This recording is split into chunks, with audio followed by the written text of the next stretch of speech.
La bonne équation ? Physique plus médecine, le tout multiplié par des entraînements, tu es sur la voie de la réussite. Vise le PASS avec Isa. Voici des questions du PASS en UE3. Chapitre référent, l'électrostatique. Je te propose 4 questions piochées dans les dernières annales d'examen de médecine.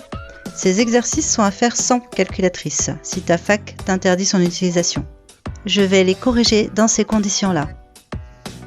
En quelle unité peut s'exprimer l'intensité du courant électrique ? Une molécule a un moment dipolaire permanent de module 5-10-30 coulomb-mètre. Si on considère que ce dipôle est formé de 2 charges électriques élémentaires plus E et moins E, quelle est la distance entre ces charges ?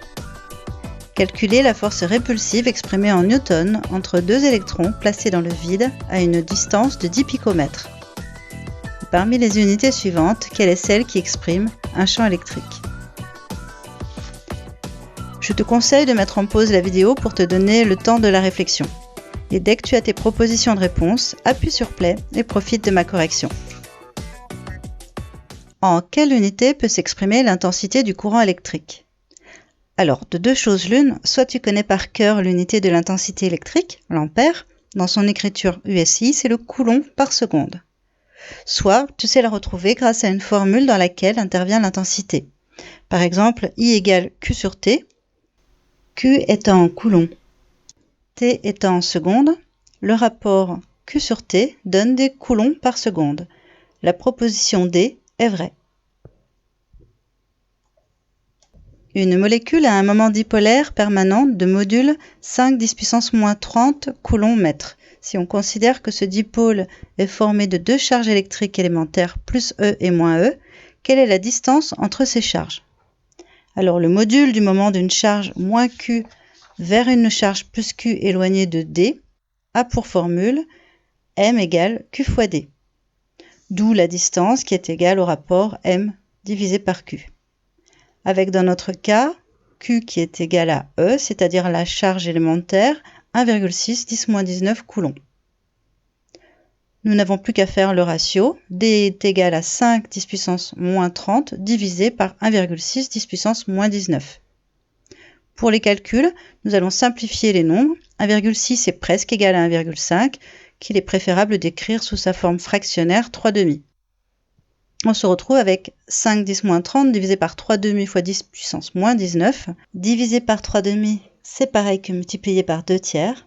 Pour la repositionner en 2 tiers, ça nous fait 5 fois 2, 10 sur 3, et 10 tiers font 3,3.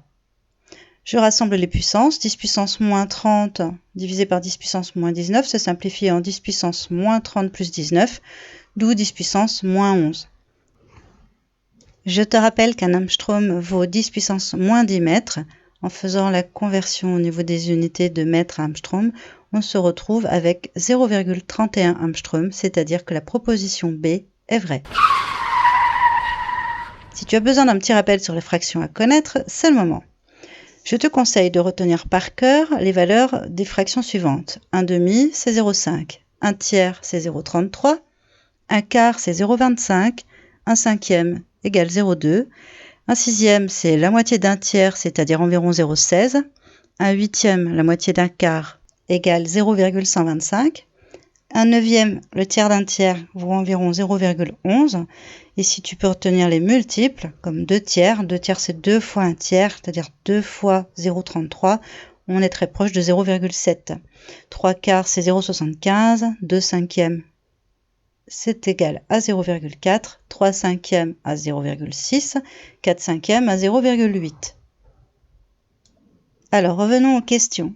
Calculer la force répulsive exprimée en newton entre 2 électrons placés dans le vide à une distance de 10 picomètres. Je te rappelle qu'un picomètre vaut 10⁻12 mètres. Ici, le module de la force d'interaction entre 2 particules Q et Q' est donné par la relation F égale valeur absolue de 1 sur 4 pi epsilon 0 fois Q divisé par d carré. Q et Q' étant les charges respectives des 2 particules, donc en coulombs, et D la distance qui les sépare, en mètres.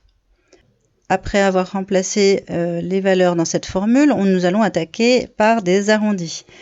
Pi va devenir 3 Epsilon 0, ce sera 9 10 puissance moins 12. Et je vais remplacer 1,6 par la fraction 3/2. Je simplifie maintenant 9 et le 3 fois 3. Le calcul de 4 fois 3 fois 2 fois 2 fait 48. Je rassemble les puissances de 10. J'arrondis 48 à 50, qui vaut 0,02. Au niveau des puissances, moins 19 font moins 38. Moins 12 plus 2 fois moins 12, ça nous fait moins 10 moins 24, donc moins 34.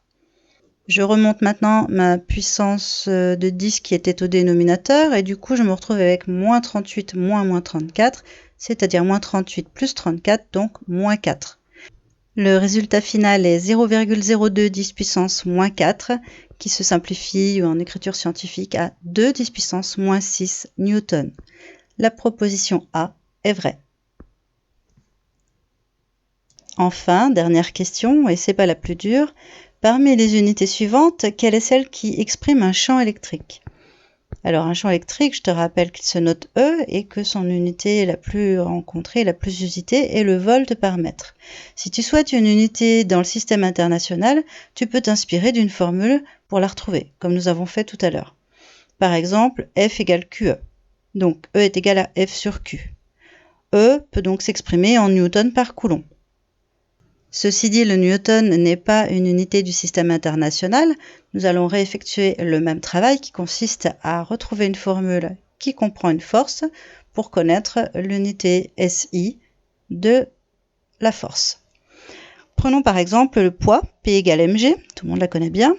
La masse est en kilogrammes et G est en mètres seconde moins 2. Le produit des deux nous fait des kilogrammes mètres seconde moins 2, ce qui équivaut donc à des newtons.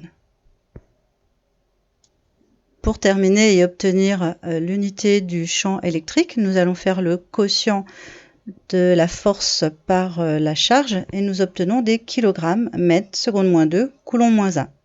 La proposition E est vraie. Continue à t'entraîner avec ces autres questions issues des annales de première année de médecine. Si tu es bloqué par une question ou une incompréhension de cours, indique-le en commentaire. Si la vidéo t'a plu, tu peux la liker pour me remercier et la partager autour de toi. Et pour ne pas manquer mes prochains QCM, active la cloche et abonne-toi à ma chaîne. Je te souhaite bon courage et te dis à bientôt.